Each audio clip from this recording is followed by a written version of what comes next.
स्वागत है। मैं doctor Surekha Bhargava, the richest lady networker of India, आपका इस यूट्यूब लाइव पर स्वागत करती हूँ। दोस्तों, हमारा एक ही मकसद है कि जो कुछ करके हमने सफलता पाई है, जैसा सोचकर हमने सफलता पाई है, वो ही सोच और वही एक्शन आपको सिखा दें और जितनी सफलता हमने पाई है उतनी ही सफलता आप भी पाएं। पर जैसा कि मैं अपने सेशंस की शुरुआत आपको बता दूं, आज फिर से हम एक पावर टॉक लेकर के एक लेजेंडरी लीडर के साथ हाजिर हो रहे हैं। पर अपने सेशन की शुरुआत एज यूजुअल एक कहानी से करना चाहूंगी और ये कहानी किसी परी कथा से कम नहीं है। इस कहानी के बारे में हम सब जानते हैं, पर इस मौके पर इसकी गहराई को समझना बहुत जरूरी है। दोस्तों, कौन नहीं जानता धीरू भाई अंबानी को। धीरू भाई अंबानी, जैसा कि हम सब जानते हैं, उनके फादर एक शिक्षक थे, मदर एक गृहिणी थी और एक गरीब से परिवार के वो व्यक्ति थे। अपनी किशोरा अवस्था में ही घर परिवार के हालातों को देखते हुए उन्हें पढ़ाई छोड़नी पड़ी थी।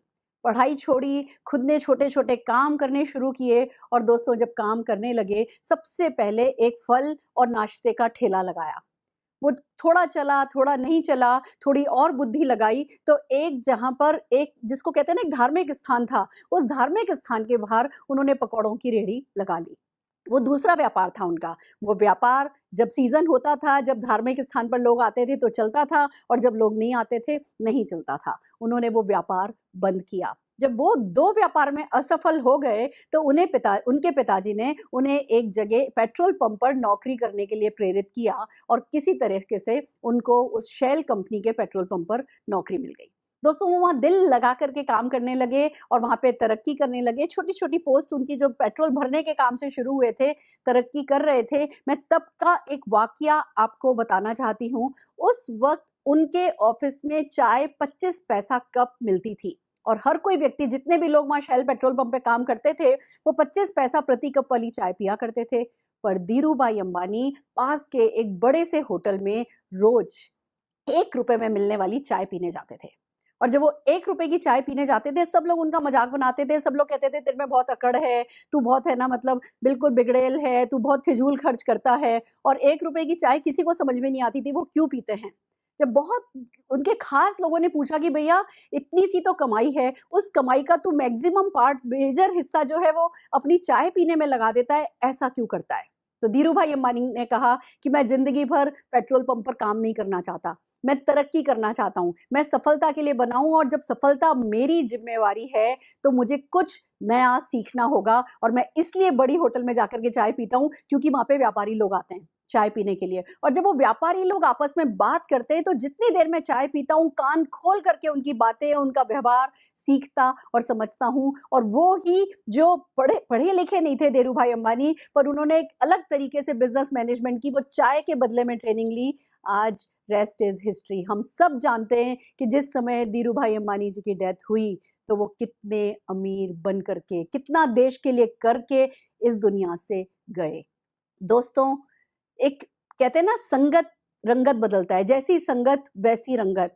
कहते हैं कि सफलता की जिम्मेवारी आपको लेनी होती है, कहते हैं कि बड़ी सोच आपको अपनानी होती है और सफलता की कीमत आपको चुकानी होती है। धीरू भाई अंबानी जब सीखना शुरू हुए, एक दिन ऐसा आया कि जब वो यमन में काम करते थे, चांदी के सिक्कों की जो कीमत थी, उससे ज्यादा उस सिक्के में जो चांदी थी उसकी कीमत थी। ये बात इनको पकड़ में आई और उन्होंने उस समझ का फायदा उठाया और लोगों को ऐसा लगा जैसे वो रातों रात बहुत अमीर बन गए। दोस्तों, वो रातों रात अमीर नहीं बने थे। कोई रातों रात अमीर नहीं बनता है। जो भी दिखता है कि वो रातों रात अमीर बन रहा है, उसके पीछे का जो संघर्ष होता है, उसके पीछे की जो कीमत होती है, उसके पीछे की जो समझ पाने के लिए जो वक्त किसी ने लगाया होता है, वो सबसे ज्यादा महत्वपूर्ण होता है। तो धीरू भाई अंबानी रातों रात रईस नहीं बने थे। और ऐसे ही एक लेजेंडरी लीडर से हम आज आपको मिलाने जा रहे हैं, जो दिखते हैं मोदी केयर में हमेशा से ग्रेटेस्ट स्टोरी इंडस्ट्री की मोदी केयर की थी, बट फास्टेस्ट सक्सेस स्टोरी जो बनी वो इन लेजेंडरी लीडर की दिखाई दी। पर आज के इस इंटरव्यू का, आज की इस टॉक का मकसद ये ही है कि आपको पता चले कि वो जो fastest growing success story Modi care की है, उसके पीछे का जो जड़ है, उसके पीछे की जो गहराई है, उसके पीछे की जो सच्चाई है, उसके पीछे की जो मेहनत है, वो मेहनत आप समझ सकें, वो सोच आप समझ सकें। तो मैं पेश करने जा रही हूं हम सबकी प्रेरणा स्रोत अल्पेश गज्जर जी को। अल्पेश जी, आपका स्वागत है। आप आप बहुत बड़ी प्रेरणा हैं मोदी कैरियंस के लिए, आप बहुत बड़ी प्रेरणा हैं इस इंडस्ट्री के लिए। जब आप जैसा बड़ा बिजनेसमैन इस बिजनेस में आया और आप जैसी व्यक्तित्व का मालिक जब इस बिजनेस में आया, उसने इस बिजनेस को यस कहा, उसने इस बिजनेस में समझदारी डाली। कहते हैं गुजराती बहुत समझदार होते हैं, और जब आप अपनी वो गुज्जू भाई वाली समझ लेकर के इस बिजनेस में एंटर हुए और कहानी बनते चले गए, तो पूरी इंडस्ट्री को आप पर नाज है, मोदी केयर को आप पर नाज है, मोदी केरियंस को आपसे प्यार है। और मैं एज एन अपलाइन अपनी गर्दन 2 इंच लंबी महसूस करती हूँ जब मैं देखती हूँ कि हाँ, आप हमारे साथ हैं और आप लगातार तरक्की करते चले जा रहे हैं। सेल्फलेस अप्रोच आपकी, हार्ड वर्किंग नेचर आपकी, हर चीज के लिए आपको नमन है। थैंक यू स्वागत है मैम, आपका। Thank you so very much ma'am. सबसे पहले मैं आपको थैंक कहना चाहूंगा मैम कि आपने इनिशिएटिव लिया। अभी कोरोना का पीरियड है, मैं सबको दुआएं देता हूं कि स्वस्थ रहे, घर में रहे, सेफ रहे। अब तो खैर घर के बाहर भी निकलना पड़ेगा, लेकिन सेफ्टी के साथ निकले, क्योंकि कब तक घर में बैठेंगे। लेकिन उस वक्त, उस दौर के अंदर जो आपने प्लेटफॉर्म क्रिएट किया है हम मोदी कैरियन के लिए, तो मैं तो हमेशा कहता हूं कि मेरी सक्सेस में अगर सबसे बड़ा किसी का हाथ है तो आपका है। मैं अगर इस बिजनेस में हूं तो आपकी वजह से हूं। जब मेरी एंट्री हुई थी तो आप ही ने मुझे कन्विंस किया था, अगर आप नहीं भूले हो। जबकि आपको पता था मैं कहीं और आपके नेटवर्क में लगने वाला हूं, उसके बावजूद भी आपने लगातार 2 या 3 दिन रुके थे और आपने कंटिन्यूस मेरी ऑफिस आके सिर्फ मुझे नहीं, मेरी पूरी टीम को कन्विंस किया था। तो वो चीज मैं कभी भूलूंगा नहीं। और शायद मुझे लगता है कि वो जड़ सही थी। दैट्स वाई आज मैं आपके साथ हूँ। नहीं तो शायद मेरा भी तबादला हो गया होता। तो thank you so very much मेरी लाइफ में रहने के लिए। और मैं हमेशा कहता हूँ कि अगर मुझे कोई सिखाता है तो वो सिर्फ आप हो। वैसे मुझे किसी की सुनने की भी आदत नहीं है, मैं अपने आप को इतना महान समझता हूँ कि किसी की सुनता नहीं हूँ, लेकिन आपकी बहुत सुनता हूँ। और हम जब मुझे याद है कि आपसे अगर मैं 10 सेंटेंस बात करता हूँ तो उसमें से आप 2 तो सेंटेंस ऐसे पकड़ लेते हो कि मैं गलत बोला, और मुझे वो एडमिट करना पड़ता है कि मैं गलत बोला। ये बड़ी बात है। अदरवाइज मैं इतना हर चीज सोची समझी करता हूँ, लेकिन फिर भी जो आपसे सीखा हूँ वो तो मुझे नहीं लगता मैं अपनी लाइफ में कहीं से भी सीखा हूँ। मेरे पेरेंट्स ने जरूर मुझे संस्कार दिए, लेकिन सिखाया आपने। तो थैंक यू सो मच मेरी सक्सेस में हाईएस्ट कंट्रीब्यूशन के लिए। आज भी मेरी टीम में महिलाएं बहुत ज्यादा है, लेकिन अगर वो इंस्पायर्ड है तो वो आपसे है। मैं मोटिवेट कर सकता हूँ, इंस्पायर्ड नहीं कर सकता, लेकिन उसमें आपका बड़ा हाथ है मैम। तो thank you so very much again. ना सिर्फ ये यूट्यूब में मुझे टाइम मुझे प्रेजेंट करने के लिए, लेकिन मेरी जिंदगी बनाने के लिए। Thank you so much.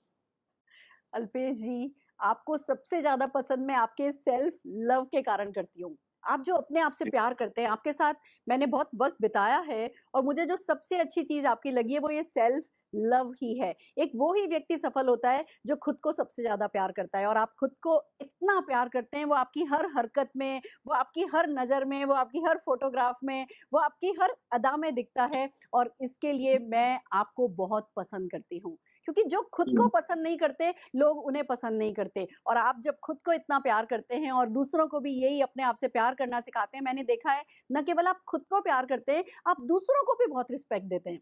आज मेरे से बात कर रहे हैं तो आपने मेरे बारे में इतने अच्छे अच्छे शब्द कहे, मैंने आपके मुंह से कभी किसी के लिए गलत सुना ही नहीं। आप व्यक्ति को कभी जज नहीं करते, आप हमेशा उसके कदमों में, उसके जूतों में पैर रख करके फिर उसके बारे में सोचते हैं, और इसलिए सबको प्यार और सबको रिस्पेक्ट देते हैं। ये आपका बहुत बड़ा वर्च्यू है, इसने आपके व्यक्तित्व में 4 चांद लगाए हैं। और आज जब मौका मिला है, कुछ आपके दिल की बातें करेंगे, कुछ परिवार की बातें करेंगे, कुछ आपके संघर्ष, कुछ आपकी सफलता। एक बड़ा प्यारा सा दिन आज का गुजरने वाला है मेरा, मुझे पता है। आइए शुरू करते हैं। सबसे पहले हम आपके फैमिली बैकग्राउंड के बारे में जानना चाहेंगे अल्पेश जी। हाँ मैम, मैं एक्चुअली जब पैदा हुआ काफी गरीब परिवार में पैदा हुआ था। और हमारा घर जो है उसकी चारों दीवार मिट्टी की थी। एक देहाती गांव का लड़का हूँ मैं। मेरी लोकल लैंग्वेज भी बड़ी, मेरी इवन हम लोग गुजराती है, लेकिन मेरी गुजराती भी साफ नहीं थी।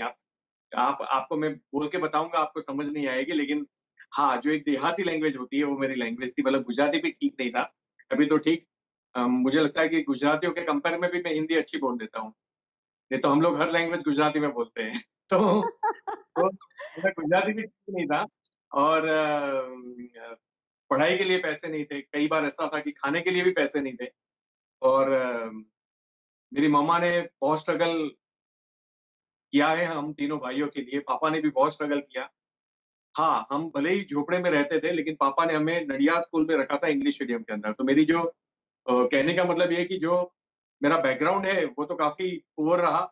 अप टू 20 इयर्स आप कंसीडर कीजिए, घर में कभी गेस्ट आते थे, तो मम्मा इशारा करती थी, मैं बाहर जाके 5-10 रुपए उधार लेता था, चाय-दूध खरीद के लाता था, तब गेस्ट के लिए चाय बनती थी। मतलब वो भी हमारे पास कभी रेडी नहीं होता था। तो रोटी के साथ हम लोग गाँव में छाछ, बटर मिल्क फ्री में मिलती है, आपको पता होगा, गाँव के अंदर। तो रोटी के साथ सब्ज़ी नहीं बनती थी, हम छाछ में डुबो के खा लिया करते थे। तो ऐसे कई दिन गुज़रे हमारे लाइफ़ के। तो ये मेरा बैकग्राउंड है। एकेडमिकली वाइज़ अगर देखें तो पढ़ाई की, लेकिन पढ़ाई समझ में नहीं आई, इंग्लिश था, इंग्लिश मीडियम था। तो मेरा पढ़ना वहाँ मैच नहीं हुआ, क्योंकि ना दोस्त इंग्लिश बोलते थे, ना गाँव वाले बोलते थे, और मुझे पढ़ाई इंग्लिश में करनी थी। हमारे टीचर्स भी शायद इंग्लिश में बात नहीं करते थे, इंग्लिश मीडियम स्कूल थी लेकिन। तो कभी दिमाग में गया नहीं, तो काफ़ी फेलियर देखे पढ़ाई के अंदर। 12th में इवन तो मेरे 4 ट्रायल हुए। फिर मैंने गुजराती मीडियम आईटीआई किया, तब मुझे पता चला कि मैं एक अच्छा स्टूडेंट हूँ। मेरा गुजरात में सेकंड आया था उसमें, एज़ अ टेक्नीशियन। और टेक्नीशियन होते-होते भी ये पता चल गया कि भैया एक टेक्नीशियन बनने के लिए भी 2 साल की पढ़ाई और 2 साल अप्रेंटिस होता है। तो ये मेरा फिलहाल बैकग्राउंड था। बाकी फिर मैंने 1 साल जॉब की, 1 साल जॉब करने के बाद कहीं से 75,000 रुपए उधार लिए। फिर मैंने टेलीकॉम बिज़नेस एस्टेब्लिश किया। कभी किसी ने मुझे लगता है कि लाइफ़ में बिज़नेस मुझे सिखाया नहीं था। लेकिन जहाँ मैंने 1 साल जॉब की, मैंने वहाँ काम 3 साल का कर लिया था। तो 3 साल का काम इसलिए किया था क्योंकि जब मेरे कलीग 6 घंटे काम करते थे, तो मैं 18 घंटे काम करता था। वो रिस्पॉन्सिबिलिटी से भागते थे, मैं रिस्पॉन्सिबिलिटी उठाता था। मैंने कभी ये नहीं बोला कि ये मेरा काम नहीं है, वो उसका काम नहीं है, मैं सारे काम कर लेता था। इससे मुझे ओनरशिप वाला जो एक्सपीरियंस है, वो बहुत जल्दी बिना पैसे, बिना लॉस किए मुझे मिल गया। और दैट्स व्हाई जब मैंने अपना खुद का बिज़नेस स्टार्ट किया, स्ट्रगल ज़रूर करना पड़ा, बहुत मेहनत की, लेकिन मैं सेट हो गया उसके अंदर। तो 14 साल मैं एक ही प्रोफ़ेशन में रहा बिज़नेस के अंदर। तो ये मेरी लाइफ़ की हिस्ट्री थी, और उस बिज़नेस के अंदर मैंने 7-8 करोड़ के टर्नओवर तक पहुँचा मैं अपनी लाइफ़ के अंदर। और मैंने घर, गाड़ी, ऑफ़िस उसी बिज़नेस से खरीद ली थी। मतलब ऐसा नहीं है कि नेटवर्किंग में आया तभी मैंने पैसे देखे लाइफ़ में। जब मैं 26, 27, 28 साल का था, तब मैं 2 लाख रुपए महीने कमा लेता था। तो ये था। Amazing, amazing! क्या स्टोरी है आपकी, क्या फैमिली बैकग्राउंड है आपका। और मैं इस मौके पर आपके फादर को सैल्यूट करना चाहूँगी। मतलब खुद गाँव में रहते थे, मुझे पता है वो डॉक्टर थे और इतने बड़े परिवार को चलाना मुश्किल था। उसके बावजूद आप सब बच्चों को उन्होंने शहर में पढ़ाया। और आप, मुझे याद है जब मैं आपसे फर्स्ट टाइम मिली थी, आपने मुझे बताया था कि आप लोग 3-4 किलोमीटर पैदल जाया करते थे, फिर ट्रेन से, है ना, आप लोग शहर जाया करते थे। और शहर में, क्योंकि आपके फादर का ये मानना था कि कॉन्वेंट स्कूल में वो बच्चों को पढ़ाना चाहते थे, तो आपको 3-4 किलोमीटर पैदल चलना पड़ता था। हाँ, मैम एक्चुअली ऐसा था कि हमारे गाँव से बस भी निकलती थी, लेकिन हुँ, बस का पास था वो ₹15 था मंथली, हुँ। और ट्रेन का जो पास था वो ₹5 था। तो हमारे पास क्योंकि पैसे कम थे, तो हम 4 किलोमीटर चल के ट्रेन में जाते थे और ट्रेन से फिर नडियाद पहुँचते थे, स्कूल के लिए। और पापा का मकसद यही था कि आप दोस्ती करो तो वहीं करो, कुछ सीखो तो वहीं से सीखो। आपको मैं ये गाँव वाली ज़िंदगी देना नहीं चाहता। तो उन्होंने पहले से उठा के हमें, हो सकता है उनकी कैपेसिटी फीस भरने की भी नहीं थी। कई बार हमें फीस के लिए क्लास के बाहर खड़ा रहना पड़ता था। लेकिन उनका इंटेंस ये था कि हम सही माहौल के अंदर रहें, ताकि हमारा माइंडसेट सही हो। Amazing, amazing! मतलब देखिए, आप लोगों की सोच बदलने के लिए आपके फादर कोई भी कीमत चुकाने के लिए तैयार थे। और आपको ये बात मेरे ख्याल से तब से ही समझ में आने लगी होगी कि भैया, है ना, कुछ बदलना हो तो ज़िंदगी में बदलाव लाना हो तो बदलना तो पड़ता है, सैक्रिफाइसेस तो करने पड़ते हैं। और जब बदलने की बात आती है तो सोच और व्यक्तित्व को बदलना सबसे ज़रूरी होता है। और आई थिंक यही आपके बहुत काम आया है। तो इसके अलावा कुछ और फैमिली एक्सपीरियंसेस, आपके पास्ट एक्सपीरियंसेस, देखिए जो आप हैं ना, जो आपका व्यक्तित्व है, जो आपका ऑरा है, वो आप कहीं से भी गरीब घर के नहीं दिखते हैं। मतलब अरे गरीबी ना, मैं गरीबी ना लोगों के चेहरे पर, लोगों की त्वचा पर, लोगों के हाव-भाव में, लोगों की सोच में, लोगों की बात करने में कहीं न कहीं तो ना वो खानदानी गरीबी भी झलक जाती है, वैसे ही जैसे खानदानी रईसी झलकती है। पर आप में कहीं से भी वो गरीबी, खानदानी गरीबी कहीं से भी झलकती नहीं है। तो डेफ़िनेटली आपके लाइफ़ के जो एक्सपीरियंसेस रहे होंगे, उन्होंने आपको ये रिचनेस दी है। तो कुछ एक्सपीरियंस हमारे साथ शेयर कीजिए। जैसे मेरे दादा बॉम्बे में थे, और बॉम्बे में वो कॉन्ट्रैक्टर थे और बड़े कॉन्ट्रैक्ट लेते थे। हुँ, और उस वक़्त उनके घर में जो बर्तन थे, वो सारे चाँदी के बर्तन थे, मतलब वो स्टील भी यूज़ नहीं करते थे। इतने अमीर भी थे। और कॉन्टेसा या बड़ी-बड़ी जो कार होती है, वो भी उनके घर में, मेरे दादा के घर में थी, पापा के पापा। उनको वो घोड़े की रेस खेलने का शौक था, तो उसमें थोड़े वो बर्बाद हुए, जो रेस कोर्स थे बॉम्बे के अंदर। तो वैसे मेरे पापा अमीरी खानदान से, मैं गरीब खानदान से रहता है। तो लेकिन पापा का क्या था कि क्योंकि उनकी मम्मा की टीबी की वजह से डेथ हो गई, जब वो 4-5 साल के थे। फिर सेकंड मैरिज की, तो फिर उन्होंने 8-9 साल की एज में पापा ने मेरा घर छोड़ा था और वो डॉक्टर बने अपनी खुद की मेहनत से। आप सोचिए 8-9 साल का बच्चा अगर घर से बाहर निकलता है और मुझे पापा बताया करते थे कि बॉम्बे के अंदर आपको खाना मिल सकता है, लेकिन आपको रहना नहीं मिल सकता। तो फुटपाथ के ऊपर पुलिस भी सोने नहीं देती थी, तो मेरे पापा को पूरी रात चलना पड़ता था। सिर्फ इसीलिए कि वो आप फुटपाथ पे सो नहीं सकते या बैठ नहीं सकते, नहीं तो पुलिस डंडा मारेगी। तो ऐसे उन्होंने रातें गुजारी, होटलों में काम किया, मतलब जो काम मिला, वो सब उन्होंने कर लिया अपने आप को आगे बढ़ाने के लिए। वो सफल बने, डॉक्टर भी बने, लेकिन उनकी एक और ख्वाहिश थी कि भी गाँव के लोगों की सेवा करें। तो उन्होंने अपना क्लिनिक हमेशा गाँव में रखा और गाँव में आप जानते हो कि कई लोग ऐसे होते हैं जो पैसे नहीं दे पाते और पापा का एक और अम, सिद्धांत था कि वो दवाई कभी हल्की क्वालिटी की यूज़ नहीं करते थे। तो दैट्स व्हाई उनको सबसे महँगी दवाई लाते थे मार्केट से, लोगों को देते भी थे। कई बार पैसे आते थे, कई बार नहीं आते थे। मतलब मुझे याद है क्योंकि पैसे लेने मैं जाया करता था लोगों के घरों में, तो एक-एक जगह 100-100 बार जाना पड़ता था, 2, 3 या ₹5 लेने के लिए। कई बार मुझे शर्म आती थी, आधे रास्ते से मैं वापस आ जाता था कि पापा घर बंद है। हुँ, मुझे लगता था मैं भी किसी को कितना कहूँ और कई बार छोड़ने भी पड़ते थे पैसे। तो कभी हम इन टर्म्स ऑफ फाइनेंस पापा का ना फ़ोकस रहा और ना कभी आगे आ पाए, लेकिन हाँ, उनकी सोच बड़ी थी। वो मुझे हमेशा कहते थे कि बेटा सोच बड़ी रखनी है। डेफ़िनिटली मेरे पास पैसा नहीं है इसलिए आप ये प्राइस का शर्ट पहनते हो, वरना उस ज़माने में मुझे बोलते थे कि मैं 2-3 हज़ार से नीचे शर्ट ना पहनाऊँ आप लोगों को। उनका ये भी विज़न क्लियर था कि मेरा कोई ना कोई 3 बेटे हैं मेरे, तो एक ना एक तो बड़ा बनेगा। तो आप सोचिए ये रिफ्लेक्शन था। हम वैसे तीनों अच्छी जगह पे हैं, लेकिन फिर भी मैं कुछ ज़्यादा अच्छी जगह पे हूँ, ऐसा मुझे फ़ील होता है। और उनकी दुआएँ, उनके संस्कार हैं और उनकी सोच है सबसे बड़ी बात। बड़ी सोच का बड़ा जादू जो बोलते हैं ना, वो पैदाइशी मतलब क्योंकि मैं इंग्लिश मीडियम स्कूल में गया ना, तो मेरे साथ में पढ़ने वाले बच्चे की बैग लेदर की हुआ करती थी, शूज़ लेदर के हुआ करते थे। उनके घर कभी जाना हुआ, 2 साइड सीढ़ियाँ होती थी, उनके घर में कुत्ते होते थे। तो मुझे लगता था कि यार लाइफ़ हो तो ऐसी होनी चाहिए, अदरवाइज़ नहीं होनी चाहिए।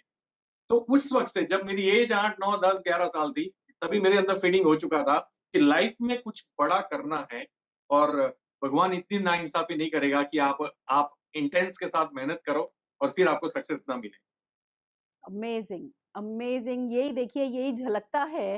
इट्स सो अमेज़िंग अल्पेश जी कि उन्होंने एक तरफ सफल हुए, डॉक्टर बने, दूसरी तरफ लोगों के लिए कुछ किया, तीसरी तरफ बच्चों के लिए आउट ऑफ द वे जाकर के सारे एफर्ट्स करके बच्चों को तकलीफ देकर के भी उन्होंने बच्चों को बड़ी सोच दी।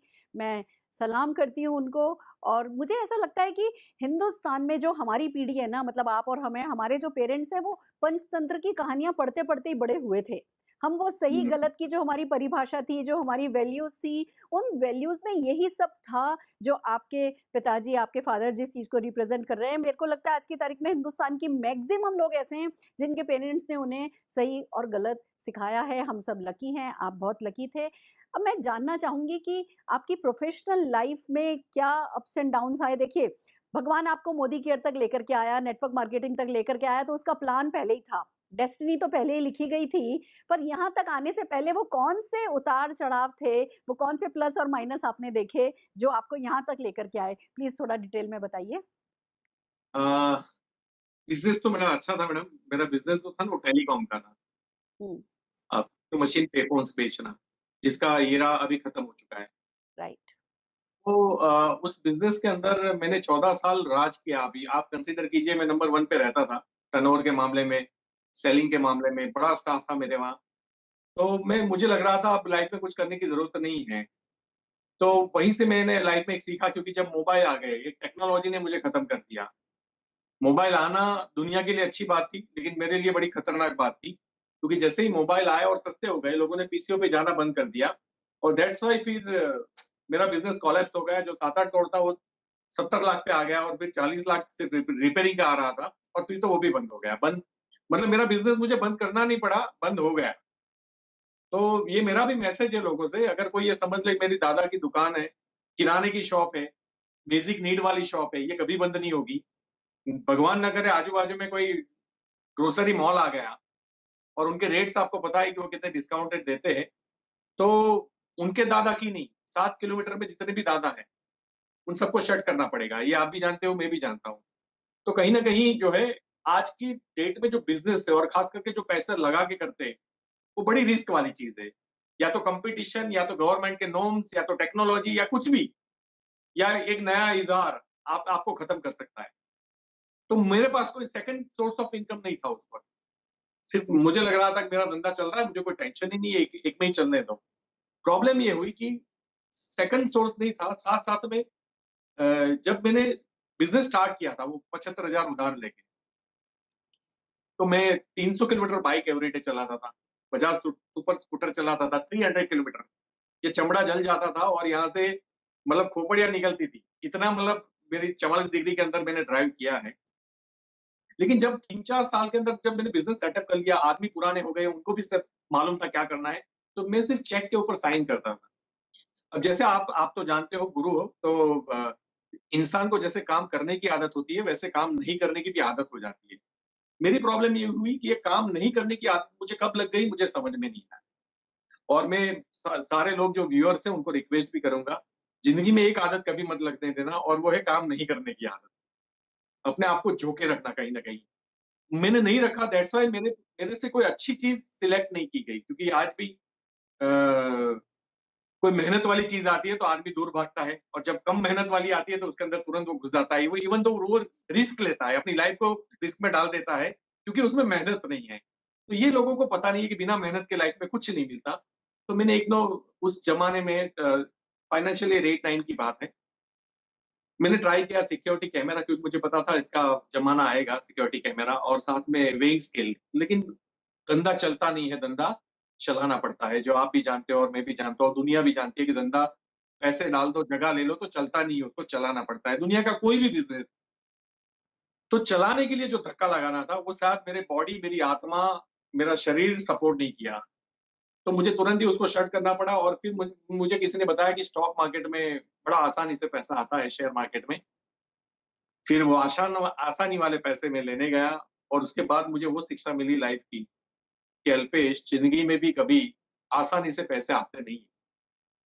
तो वो बड़ा मुझे बड़ी कीमत चुकानी पड़ी, और वो कीमत की जो साइज थी मैं आपको बताऊं, तो मेरे पास कुछ कैपिटल थी 25-30 लाख, तो वो तो चली गई। उसके बाद में बैंक की सीसी थी मेरे, कैश क्रेडिट आप समझते हो, जो लोन देती है टर्नओवर के हिसाब से, 44 लाख, वो भी बैंक वाले पैसे भी स्टॉक मार्केट में चले गए। फिर मेरी बैलेंस शीट तगड़ी थी, आईटी रिटर्न्स मजबूत थे, तो मुझे लोन मिलते रहे। जब तक मेरा चेक बाउंस होना स्टार्ट नहीं हुआ तब तक मुझे लोन मिले। तो मेरा लगभग 1.5 करोड़, राउंड फिगर बता रहा हूँ आपको, मेरा कर्जा हुआ, जिसमें 14 बैंकों ने मुझे नोटिस भेजे, समन्स भेजे, वारंट भेजे, नॉन अवेलेबल वारंट भेजे, पुलिस तक आती थी मेरे वहां। तो यहाँ तक का जो सफर है मेरा आने का, उसमें सबसे बड़ा हाथ मेरे कर्जे का है। क्योंकि तब तक तो मैं इस बिजनेस को बिजनेस ही नहीं समझता था। मुझे लगता था ये तो जो नेवरे लोग होते हैं, जिसके पास कोई काम धंधा नहीं होता, वो करते हैं, ये हमारे जैसे लोगों का काम नहीं है। तो मुझे एलर्जी भी थी, मुझे नफरत भी थी। अच्छा, मैं आपको बता दूं, कोई लॉजिक नहीं था मेरे पास नफरत करने का, ना ही मुझे कोई बैड एक्सपीरियंस था। आज हमारे देश में 90% लोग ऐसे ही नफरत कर रहे हैं, जिनके पास लॉजिक नहीं है। अगर आप पूछो क्यों नफरत करते हो, तो जवाब नहीं होगा, बस ऐसे ही। तो मुझे लग रहा था लोगों की दाढ़ी मार डालने का धंधा है। तो ये जो है जब कर्जा हुआ तो मेरे पास कोई ऑप्शन नहीं था। मेरा एक दोस्त था जिसको मैंने पीसीओ मशीन बेची थी, पुराना दोस्त था। वो मुझे एक बार बॉम्बे लेके गया, एक अमीर आदमी से मिलवाया, बीएमडब्ल्यू लेके आया। उसके रुतबे, उसके ऊपर सोना लदा हुआ था। अंकल थे, 62 ईयर्स। और मुझे समझ में आया कि पैसे तो है इस लाइन में। लेकिन जब बहुत पैसे हम देखते हैं ना, तो फिर हमें डाउट होता है कि ये कहीं गलत रास्ते से ना आ रहे हो। तो मैंने एज अ बिजनेसमैन जो चेक करते हैं हम लोग कि भैया आज बैंक मेरे घर पे आ रही है, कल लोग नहीं आने चाहिए, तो ऐसा कोई मैं गफला नहीं करना चाहता कि इन्वेस्टमेंट कराऊं, कोई मनी सर्कुलेशन कंपनी के अंदर घुसूं, लोगों को मोटिवेट करके पैसे डलवा दूं, और फिर मुझे मिल जाए और उन लोगों के पैसे डूब जाए, तो मुझे वो नहीं करना था। क्योंकि मैं पैदा ही इन सब मामलों में एथिकल हूँ। तो मैंने वो चेक किया और उस कंपनी को स्टार्ट किया। बाइनरी कंपनी थी, मेरी लाइफ की पहली। और फिर वहां उनकी उनके उनके भी एथिक्स सही नहीं थे, और उसमें पैसा देना परवड़ता नहीं है, तो कंपनी ने अपना नाम चेंज कर दिया, जो लेग हम देने का वादा करते हैं परमानेंट, वो नहीं दिया। जबकि मैंने वहां पैसे तो कमाए, काफी अच्छे पैसे कमाए। मैं स्ट्रगल तो बहुत रहा उसके अंदर, लेकिन फिर भी वो पैसे कमाए, लेकिन उस कंपनी को फिर मुझे छोड़ना पड़ा। और फिर मैंने ट्रेडिशनल वापस चालू किया, क्योंकि मेरे दिमाग में पैसे तो मैंने कमाए 1.5 करोड़ रुपए, लेकिन ये भी घुस गया कि डायरेक्ट सेलिंग के अंदर कोई जेन्युइन कंपनी नहीं है, ये मैंने सोच लिया। जब मैंने ट्रेडिशनल बिजनेस दोबारा स्टार्ट किया मैम, तो बहुत सारी प्रॉब्लम, आप जानते हो कि वेट वालों ने रेड मारी, फिर कस्टम वालों ने पकड़ा, उसके बाद में फिर कस्टमर है तो माल नहीं है, माल है तो कस्टमर नहीं है, फिर आदमी अच्छे मिलना नहीं मिलना, और सबसे बड़ी प्रॉब्लम उधारी। जितने पैसे मैंने डाले थे उतने मार्केट में उधार हो गए। अब उसको मुझे रिकवर करना था, तो मुझे फिर बैठे बैठे सोचा ही कि अल्पेश, एक कंपनी गलत होने से सारी कंपनियां गलत नहीं होती। तो तू दिमाग ओपन करके इसी लाइन में रहे जिसमें तूने 1.5 करोड़ कमाए, आप तू बिना इन्वेस्टमेंट 1.5 करोड़ कमाए, तो तू सोच इस लाइन की ताकत कितनी बड़ी है। तो सही कंपनी ढूंढने के लिए फिर हम लोग 3 4 5 लोग निकले। हम बैंगलोर गए थे, चेन्नई गए थे, बॉम्बे गए थे, दिल्ली भी आए, और उसके बाद में जब आप आए, आपने समझाया, तो समझ में आ गया कि वर्ल्ड की नहीं, ये पूरे यूनिवर्स की अगर कोई बेस्ट कंपनी है तो ये मोदी केयर है। और फिर ये मेरी मोदी केयर में आने की स्टोरी थी। क्या बात है, क्या बात है अल्पेश जी। एक्चुअली मैं हमेशा से ये कहती हूँ कि हमारी पहली company by default he select होती है। अगर मुझे भी किसी और ने कोई मनी चेन, कोई इन्वेस्टमेंट प्लान बताया होता, कोई भी सही गलत कंपनी बताई होती, मैंने भी वही कंपनी कर ली होती। तो पहली कंपनी हमेशा बाय डिफ़ॉल्ट होती है, वो सही भी हो सकती है, गलत भी हो सकती है, बट हम सबको, क्योंकि ये पीढ़ी दर पीढ़ी जाने वाली सफलता है, तो हम सबको सोच समझ करके लॉन्ग टर्म सक्सेस के हिसाब से एक अच्छी कंपनी सेलेक्ट करनी चाहिए। और मुझे बड़ी खुशी है इस बात की कि आप लोग बैंगलोर, चेन्नई और सब जगह जाकर के, सब लोगों से मिलकर के, फिर एक असली समझदार इंसान की तरह आप लोगों ने मोदी केयर सेलेक्ट किया, मोदी केयर किया, और आज आप यहाँ हैं, इतनी बड़ी मिसाल बने हैं। अल्पेश जी, ये बताइए कि ये कोई रातों रात तो हो नहीं गया होगा, बहुत सारे है ना फियर होंगे जो आपको कॉन्कर करने पड़े होंगे, तो बहुत सारे चैलेंजेस आए होंगे आपके रास्ते में। कैसे चली वो जर्नी, कैसे चली आपकी? मैडम, नेटवर्क मार्केटिंग में जो लोग सोच के आते हैं, बड़ा पैसा देख के आते हैं, जैसा अभी मैं अपनी इनकम बताऊंगा, महीने का 15 लाख आता है, तो कोई सोचेगा चलो 15 लाख आता है, कर लेते हैं। और फिर 1500 आता है ना, तो उसकी हवा निकल जाती है। तो एक्चुअली कोई उसको बता के नहीं लाता कि बेटा इसमें जो है तूने आम का पौधा लगाया है, आम का पौधा 5 साल लगते हैं। अब जब लोग आते हैं गेहूं चावल की दुनिया से, अब गेहूं चावल जो है 3 महीने, आपने 4 महीने लगाए, और फिर बोए, काटे और खाए, खाने के बाद अगर दोबारा खाना है तो फिर बो, फिर सीजन सपोर्ट करनी चाहिए, फिर 3 4 महीना वेट करो, फिर काटो, अगर काट लिया उसके बाद दोबारा नहीं आएगा, फिर बो, फिर सीजन का वेट करो। तो ये जो जो लोगों की दुनिया है वो ऐसी दुनिया है। लेकिन मुझे नहीं पता था कि डायरेक्ट सेलिंग आम का पौधा है, जहां आप 3 महीने के बाद कुछ नहीं आएगा, 3 साल के बाद कुछ नहीं आएगा, लेकिन जब आएगा तो उसके बाद आपको कोई केयर नहीं करनी है, हर साल आपको आम ही खाने और कुछ नहीं करने। तो मुझे शायद मेरे मेंटर ने पहली कंपनी में सिखाया नहीं होगा। तो चैलेंजेस जो आए ना मैडम, वो सबसे बड़ा ये था, आप फियर की बात कर रहे हो, कि मुझे हर चौथे दिन, पहले तो मैं मोटिवेट हो गया कि अंकल कमाते तो मैं क्यों नहीं कमा सकता, करके मैं कूद गया। अब अपने जो दोस्त थे, वो तो आपको पता है ऑब्लिगेशन में भी एंट्री आ जाती है और वो लोग हमारे से जुड़ जाते हैं। लेकिन यहाँ कितने लोग जुड़ते हैं वो इंपॉर्टेंट नहीं, जुड़ने के बाद कितने परफॉर्म करते हैं, कितने एक्टिव रहते हैं, वो इंपॉर्टेंट है। तो जुड़ तो सारे गए, लेकिन एक्टिव कोई नहीं। साथ में जब मैं दोस्त के दोस्त को मिल रहा हूँ जो मुझे नहीं जानता, तो उसको तो मैं क्लोज ही नहीं कर पा रहा था। ना मेरे पास क्लोजिंग स्किल थी, ना ऑब्जेक्शन हैंडलिंग था, क्योंकि मैं नया था। मैं अपनी लाइन में कितना भी बड़ा आदमी था, लेकिन नेटवर्क मार्केटिंग में बड़ा नहीं था। यहाँ मैं केजी नर्सरी का स्टूडेंट था। तो मैं कहीं ना कहीं वो बाहर लेके घूम रहा था कि अल्पेश, तू तो बड़ा आदमी है, तू तो बिजनेसमैन है, तू क्यों नहीं चल रहा है। लेकिन मैं भूल गया था कि मैंने सब्जेक्ट चेंज कर दिया है। और जब भी कोई भी विषय आप चेंज करते हो, तो फिर आपको उसके अंदर पढ़ाई करनी पड़ती है। जैसे मैंने आपको बताया कि मैंने आईटीआई किया। अब आईटीआई मैडम, मेरे आजू बाजू में जो 2 ट्रेड थे, उसमें एक प्लम्बर था, एक वायरमैन था। प्लम्बर यानी जो आपके घर में नल फिट करने लोग आते हैं वो, और वायरमैन जो इलेक्ट्रिशियन, आपका जो लाइट रिपेयर करने या स्विच बोर्ड लगाने, लाइट लगाने आते हैं, वो लोग। आप सोचिए मैम, गवर्नमेंट ने 2 साल का कोर्स रखा है, थियरी, और 2 साल अप्रेंटिस करनी पड़ती है, तब जाके वो आदमी 25 30 हजार रुपया डिजर्व करता है। आप सोचिए, जब एक टेक्नीशियन बनने के लिए 2 साल थियरिकल पढ़ाई और 2 साल प्रैक्टिकल है, तो डायरेक्ट सेलिंग में सुरेखा मैम 75 लाख रुपए कमा रही है, या अल्पेश गजर लाख रुपए कमा रहे हैं, वो कोई 1 साल में कैसे डिमांड करता है। वो सीखने के लिए जब तक रेडी नहीं है, पॉसिबल नहीं है। तो मेरा वो रेडीनेस नहीं था। दैट्स व्हाई मुझे एवरीडे ये फीलिंग आती थी, अल्पेश होगा कि नहीं होगा, होगा कि नहीं होगा, होगा कि नहीं होगा। और उसका सॉल्यूशन मैं ऐसे लाया मैम कि मैं ट्रेनिंग मीटिंग में जरूर बैठता था। ट्रेनिंग मीटिंग में जाने के लिए मेरे पास देखो 14 बैंकों ने केस किए थे, कोई सोर्स ऑफ इनकम था नहीं, घर में खाना भी रोज चाहिए। अगर मैं बाहर घूम रहा हूँ तो वहां भी ट्रैवलिंग के लिए पैसे चाहिए। मेरे पास पेट्रोल के भी पैसे नहीं थे, तो मैंने कार साइड पे रख दी थी। कार थी मेरे पास, लेकिन मैं उसको लेके नहीं घूमता था हर जगह। मुझे याद है मैं स्टेट ट्रांसपोर्ट की बसों में जाता था, ट्रेन में जाता था। ट्रेन के अंदर कभी सुपरफास्ट मिलती थी, उसके जगह मेमू ट्रेन मिलती थी, मैं मेमू में बैठ जाता था क्योंकि 13 रुपए टिकट थी अहमदाबाद की, बड़ौदा से अहमदाबाद। और अगर सुपरफास्ट जा रहा हूँ तो 40 रुपीज टिकट थी। लेकिन मैं कभी घर पे नहीं बैठा। मैंने मैंने कंटिन्यूस जो है एवरी डे अपने आप को इस फील्ड के अंदर झोंक के रखा। और जब ट्रेनिंग की बारी आई, तो ट्रेनिंग में मुझे याद है मैम, एक बार बॉम्बे में ट्रेनिंग किया। बॉम्बे काफी दूर है। हम जनरल कोच में जाते थे। आप जानते हो जनरल कोच की पोजीशन क्या होती है। एक आदमी बैठना तो बहुत दूर की बात है, वो खड़ा भी नहीं रह सकता वहां पे। और जो पब्लिक होती है, जो जो कैटेगरी होती है, वो इतनी खतरनाक होती है कि उसके अंदर आपको वैसे भी अगर 10,000 रुपए देके भी खड़ा रखा जाए तो आप मना कर दोगे, मुझे 10,000 रुपए नहीं चाहिए। मैं उसमें ट्रैवल करता था, ट्रेनिंग लेने जाता था। टिकट के पैसे, क्योंकि 6-7 दोस्त को साथ में लेके जाना है, मुझे याद है मैंने अंगूठी बेची थी। एक एक करके गहने बेचने स्टार्ट किए। गोल्ड बेच बेच के मैंने बिजनेस को भी डेवलप किया, घर को भी चलाया, क्योंकि सोर्स ऑफ इनकम था नहीं और इसमें तुरंत पैसे आते नहीं है। मुझे ट्रेनिंग ले लेके मुझे समझ में आ गया था। लेकिन मैं गहने इसलिए बेच रहा था कि मैं डेड श्योर था कि मेरी जिंदगी में बड़ा परिवर्तन आएगा। और मेरा कॉन्फिडेंस जो है वो ट्रेनिंग मीटिंग से बड़ा मजबूत बना। उसके बाद मैं कभी हिला नहीं। मुझे याद है मैम, स्ट्रगलिंग की अगर बात कर रहे हो तो आखिरी में मैंने अपनी वाइफ का मंगलसूत्र भी बेचा था। आप सोचिए, सारा सोना बिक गया था, आखिरी में वो था।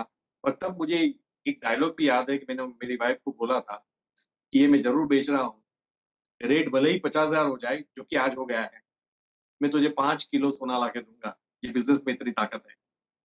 आप सोचिए, जब कोई आदमी मंगलसूत्र बेच रहा है तब उसके कॉन्फिडेंस, पता है लोग सक्सेस क्यों नहीं होते? क्योंकि उनको एंड पिक्चर नहीं दिखता। उनको वो नहीं दिखता जहां वो पहुंचने वाले हैं। उनको रास्ता दिख रहा है कि आप तकलीफ क्या है, अपलाइन क्या कर रही है, प्रोडक्ट क्या कर रही है, कंपनी क्या कर रही है। तो वो कहीं ना कहीं से, तो कहीं ना कहीं मेरी ये स्ट्रगल, मेरे फियर से मुझे ये जानने को मिला कि मैं सफल इसलिए हुआ क्योंकि इंसान की एक फितरत होती है।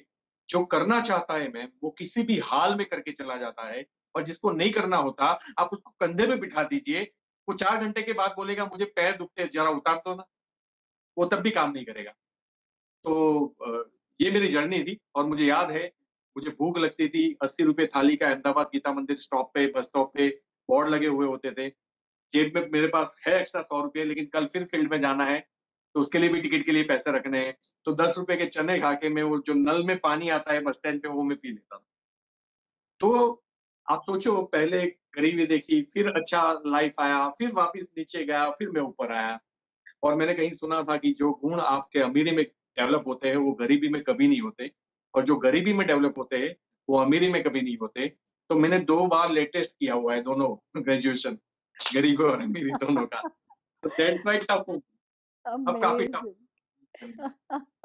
अमेजिंग अल्पेश जी, आपने कितना सच कहा कि जो गरीबी सिखाती है, मुझे मतलब कहना नहीं चाहिए पर ये बात सच है कि जिंदगी में एक बार गरीबी या एडवर्सिटी, गरीबी तो चलो अब जो अमीर पैदा हुए हैं शायद गरीबी उनको नहीं आए, एडवर्सिटी एक बार जिंदगी में सबको फेस करनी चाहिए। क्योंकि जो एडवर्सिटी, जो बुरा वक्त आपको बनाता है ना, उतना आपको अच्छा वक्त बना नहीं सकता। और आपकी हर एक बात आपके व्यक्तित्व में निखर करके आ रही है, मुखर होके प्रखर होकर के आ रही है। एक तरफ आपकी स्टोरी बहुत चैलेंजिंग है, तो दूसरी तरफ कहानी अपने आप कहती है कि भैया सफलता भी उन्हीं लोगों को मिलती है जो आग में तप के कुंदन होते हैं। ये बात अलग है जब आपने शुरू किया, जब हम लोगों ने शुरू किया। मुझे याद है मैं अपनी पहली स्टेडियम मीटिंग अटेंड करने के लिए दिल्ली से कोचीन गई थी।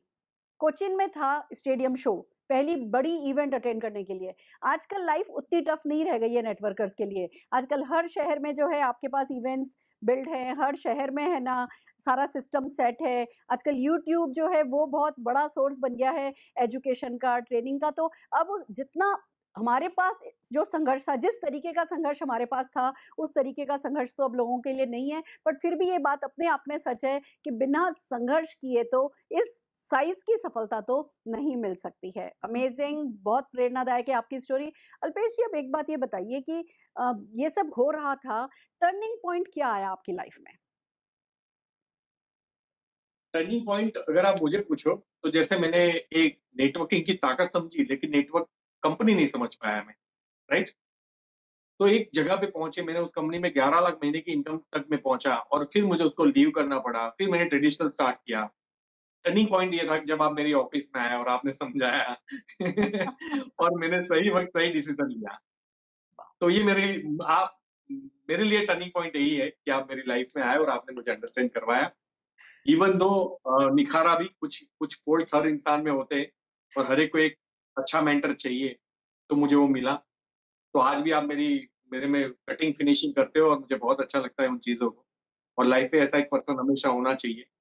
बिज़नेस अपनी जगह पे, उसके अलावा भी आप मेरे गुरु बने रहेंगे। तो सिर्फ़ बात मोदी केयर की नहीं है, मेरे बच्चे को भी जब संस्कार देने होते हैं तो उसमें आपका कंट्रीब्यूशन होता है। मुझे कुछ लाइफ़ में बड़ा डिसीज़न लेता है, आपका कंट्रीब्यूशन होता है। मेरी कार लेनी होती है तो आपका कंट्रीब्यूशन होता है। तो मैं आपसे पूछ के ही करता हूँ और मुझे वो चीज़ अच्छी लगती है। तो ये एक मेरी लाइफ़ में टर्निंग पॉइंट मैं आपका नाम लेना चाहूँगा। अ, अल्पेश जी, अ, क्या कहूँ, बस आपने ना मेरे को शब्दहीन कर दिया है। अ, हम तो सबको सिखाते हैं सही गलत, पर ये आपकी श्रद्धा है जिसने आपको बड़ा बनाया है। ये आपकी आपका एटीट्यूड ऑफ ग्रैटिट्यूड है। ये ना आप में वो आप रिसीविंग एंड पर होते हो। हम कभी किसी की लाइफ में कंट्रीब्यूट नहीं कर पाते अगर वो रिसीविंग एंड पर नहीं हो। आप रिसीविंग एंड पर रहते हो, आप इतने सक्सेसफुल हो, फिर भी जैसे कि मेरी आदत है, मैं टोका-टाकी करती हूँ, आप कभी किसी चीज़ का बुरा नहीं मानते हो और आप जो भी बताती हूँ, आप उसको अपनाते हो, तो मैं भी दिल खोल करके अपनाती हूँ। जैसे मैं अपने आप को ट्रीट करती हूँ, जैसा मैं अपने आप को सिखाती हूँ, जितना टफ लव मैं अपने साथ रखती हूँ, उतना ही टफ लव मैं मेरे उन लोगों को दे पाती हूँ, जो मुझे कंट्रीब्यूट करने का मौका देते हैं। तो ये सब कुछ आपका है और आपकी लाइफ़ का ये टर्निंग पॉइंट आपको खूब फले-फूले, खूब शुभ हो और जो भी आपके सपने हैं, मुझे बहुत सारे सपने आपके पता हैं, आपके जो सपने हैं, वो सपने पूरे हो जाएँ, यही दुआ दे सकती हूँ और ये ही कंटिन्यू रखूँगी, मेरी अपनी टफ लव वाली स्टाइल। पर मैं जानना चाहूँगी, इतना सब किया, इतना संघर्ष किया तो पाया क्या? क्या-क्या पाया आपने मोदी केयर से? देखो, अगर मुझे पाने की जहाँ तक बात है मैम, वैसे पाया तो बहुत कुछ, लेकिन नंबर 1 पे जो है ना, वो पीस ऑफ माइंड है, पीस ऑफ माइंड, जो मुझे नहीं लगता कि दुनिया में लोगों के पास है। हर इंसान को कल की फ़िक्र है, हर इंसान का फ्यूचर सेफ नहीं है या फ्यूचर डरावना है या अच्छा भी है, तो कल के बारे में वो फिर डर रहा है कि यार ये रहेगा कि नहीं। कम से कम मैं एक ऐसी कंपनी के साथ हूँ, ऐसा स्ट्रक्चर बना चुका हूँ, ऐसी इतनी मेहनत कर चुका हूँ, ऐसी मेंटरिंग के अंडर में हूँ, ऐसी टीम के साथ हूँ मैं, ऐसे मैनेजमेंट के साथ हूँ, ऐसे ओनरशिप के साथ हूँ मैं कि मुझे कभी भी अब फ़ियर नहीं लग रहा है कि मेरा कल क्या होगा। बस अब आराम से ज़िंदगी काटनी है और सिर्फ़ लोगों का भला करना है और जितना मैं इस सृष्टि को और बेहतर बना पाऊँ, मैं मरने से पहले ट्राई करूँगा मैं और इम्प्रूव कर पाऊँ। सृष्टि को, सिर्फ़ नेटवर्क मार्केटिंग को नहीं, मैं सब इन ऑल टर्म्स। बाकी मैंने जैगुआर ली, 3 कारें खरीदी हमने, हमने कई सारे फॉरेन ट्रिप्स घूमे, आपको पता है London, Moscow, Turkey, Dubai, Malaysia, Singapore. तो ऐसे अभी तो सिर्फ 6 साढ़े 6 साल के अंदर ये हमने पाया है ना? 6-7 करोड़ रुपए लिए, तो वो बड़ी बात नहीं है। बड़ी बात है कि मेंटल पीस जो लोगों के पास 100 करोड़ का बिज़नेस है, फिर भी उसके पास नहीं है। 500 करोड़ का बिज़नेस है, तो भी उसके पास मेंटल पीस नहीं है। फ्यूचर को लेके उसको कहीं न कहीं फ़ियर है, डर है। अगर उसने पैसे डाले हुए तब भी उसको डर है कि कहीं कुछ गड़बड़ ना हो जाए। जैसे आज कोरोना के वक़्त लोगों को समझ में आ रही है बातें, बहुत सारी बातें समझ में आ रही है। तो मुझे सबसे बड़ा रिवॉर्ड में ये मिला। दूसरा मुझे एक अच्छी मेंटरशिप मिली। अगर मुझे नहीं लगता कि मैं मोदी केयर में आता और मुझे आपसे बड़ा कोई रिवॉर्ड मिलता उसके अंदर। मुझे एक सही एटीट्यूड मिला। मैं आपके साथ ये कॉन्फिडेंस के साथ बात कर रहा पा रहा हूँ, ये भी मुझे नेटवर्क मार्केटिंग ने दिया। आज मुझे याद है कि जब मैं पहली बार स्टेज पे आया था, तो मुझे लग रहा था भूकंप चल रहा है, तो नीचे ज़मीन हिल रही है और मैं पता नहीं अंदर तो क्या चल रहा था। मुझे आज आज भी याद नहीं है कि मैं क्या बोला। पहली बार जब मैं स्टेज पे गया था, मैं क्या बोला था मुझे कुछ याद नहीं है। जाते-जाते किसी ने पूछा था कि नाम तो बताते जाओ, तो मुझे याद आया कि मैंने नाम नहीं बोला है। तो मुझे इतना याद है कि मैं अपना नाम भूल गया था। लेकिन आज अगर 10,000, 20,000, 50,000 लोगों के सामने मुझे खड़ा कर दो, तो भूकंप आता है लेकिन उनके पैरों में मेरे पैरों में नहीं आता। तो ये ट्रांसफॉर्मेशन जो है, ये ट्रांसफॉर्मेशन जो है वो मैंने रिवॉर्ड के रूप में लिया। एक एक रिस्पेक्ट पाई, बहुत बहुत सारे लोगों के, जैसे फेसबुक, व्हाट्सएप पे हमें मैसेजेस आते हैं, हमारी कुछ बातों से अगर किसी की जिंदगी में फर्क पड़ जाता है तो वो हमें हमेशा रिसिप्ट देता है, जैसे मैं आपको देता हूँ। तो वो रिसिप्ट जब हमारे पास आती है तो हमें लगता है कि नहीं, हमने सिर्फ पैसे नहीं कमाए, हमने और भी बहुत कुछ काम किया है इसके थ्रू। तो मतलब पूरी लाइन है इसमें, क्या मिला रिकॉग्निशन, जैसे बड़े बड़े हार मिलते हैं। मैं देखता हूँ कि नरेंद्र मोदी जब पीएम बने थे तब उनको एक हार मिला था, वैसे मैं 4 एक साथ पहन चुका हूँ। तो आप ही के स्टेज पे मैंने पहली बार पहने थे, आपको याद हो तो। तो कहने का मतलब ये है मैम कि जो जो रिस्पेक्ट, जो रिकॉग्निशन यहाँ मिलती है ना। मेरा एक कहीं पे सेमिनार था तो मुझे ढोल बाजे बजा रहे के साथ ले जा रहे थे। एमपी का कोई सिटी था, तो शायद बुरहानपुर। तो वहाँ एक मंत्री का पीए आके बोल रहा है कि ऐसा तो हमारे मिनिस्टर 20 साल से इलेक्शन में जीत के आ रहे हैं, इनका भी कभी ऐसा सम्मान नहीं हुआ जो आप लोगों का होता है। तो वो आदमी जिसको किसी ने इनवाइट नहीं किया था, वो हॉल में आके बैठ गया कि ये है क्या एक्चुअली, जहाँ इतना रिस्पेक्ट किसी को दिया जाता है। तो यहाँ रिस्पेक्ट मिलता है, रिकॉग्निशन, पर्सनालिटी डेवलपमेंट, आपकी सबसे बड़ी चीज, जैसे मेंटल पीस मैंने एक सबसे बड़ा बोला। अगर नेटवर्क मार्केटिंग में कोई भी करेगा, जो ये सुन रहे हैं, आपको जो सुना रहा है, आप उनके साथ एसोसिएट भी हो जाओगे, तो मेरा ये मैसेज है, सबसे बड़ी चीज जो आपको मिलेगी, आप फाइटर बनोगे, फाइटर। यस। और फाइटर बनने की जो क्षमता है ना, वो किसी एमबीए क्लासेस के अंदर नहीं है, वो हार्वर्ड और ऑक्सफोर्ड में नहीं है। वो सिर्फ नेटवर्क मार्केटिंग देती है कि जिंदगी जो है फुल फुल ऑफ चैलेंजेस है, और आपको जंग लड़नी पड़ेगी। और जब अगर आप जंग लड़ने के लिए तैयार हो, कहते हैं ना कि एक पत्थर तब तक पत्थर रहता है जब तक उसके ऊपर छीनी हथौड़े नहीं पड़ते। जैसे ही छीनी हथौड़े वो खाने के लिए रेडी हो जाता है, वो भगवान की मूर्त बन जाता है। एक सोना जब तक तपता नहीं है, पिघलता नहीं है, और सुनार उसको मारता नहीं है, तब तक वो महंगा गहना कभी नहीं बन सकता। इवन एक आम जब तक धूप में नहीं तपता, तब तक कहते हैं कि वो कभी मीठा नहीं होता। तो सेम हमारी लाइफ के अंदर भी जो लोग चाहते हैं कि हमारी इनर कैपेबिलिटीज, क्योंकि किसी इंसान को पता नहीं है कि उसकी इनर कैपेबिलिटीज है क्या और कितनी। लेकिन दुख की बात यह है कि 95% लोग इस सृष्टि के अंदर जब स्मशान में जाते हैं तो अपनी इनर कैपेबिलिटीज को इंटैक्ट रखते हुए वो वापस चले जाते हैं। उसको निखरने का मौका इसलिए नहीं मिलता क्योंकि वो किसी भी ऐसे फील्ड में कभी गए ही नहीं जहां चैलेंज इससे भरपूर हो। तो मैं इस पूरे देश को, पूरी दुनिया को वेलकम करूंगा कि आप भी इस इंडस्ट्री में आइए। और मेरा ये दावा है, अगर आप निखर नहीं गए तो मेरा नाम बदल देना। अमेजिंग, जी। अमेजिंग अल्पेश जी। आपने जो पाया है, पता है ज्यादातर लोग घर, गाड़ी, बंगला, फॉरेन ट्रिप्स ये पा करके खुश हो जाते हैं, पर मुझे बहुत खुशी है कि आप उन पॉइंट्स को टच कर पाए जो छुपे हुए हैं, जो इंडस्ट्री ये दे पाती है। मुझे याद है एक दिन आपने मुझसे कहा था, मैम अगर आप चाहो तो आप मदर टेरेसा जी जितना देश के लिए, विश्व के लिए कंट्रीब्यूट करके जा सकती हो। मतलब मेरा जो भी मैंने पाया वो आपके लिए हमेशा ही छोटा ही रहा है। आप कहते हो मैम अभी आपने जो पाया है वो बहुत कम है, आप बहुत बहुत बहुत कुछ करके जा सकते हो इस दुनिया में। और ये इस पॉइंट को टच करने के लिए, इन hidden side effects, positive side effects को नेटवर्क मार्केटिंग के टच करने के लिए आपका बहुत बहुत शुक्रिया। अब अल्पेश जी हम जानना चाहेंगे कि इस सफलता का मूल मंत्र क्या रहा आपका? मैडम, बिलीफ और एक्शन, बड़े शॉर्ट में बता देता हूँ। लोग क्या है, एक्शन मोटिवेट हो जाता है, कोई मीटिंग ट्रेनिंग अटेंड किया आपने, 2-4 कॉल किए, कई लोगों को धक्का मारना पड़ता है, भैया तू चल, मतलब सपने उसके, परिवार उसका, लेकिन धक्का हम मारे उसको, तो बड़ा अजीब सा लगता है।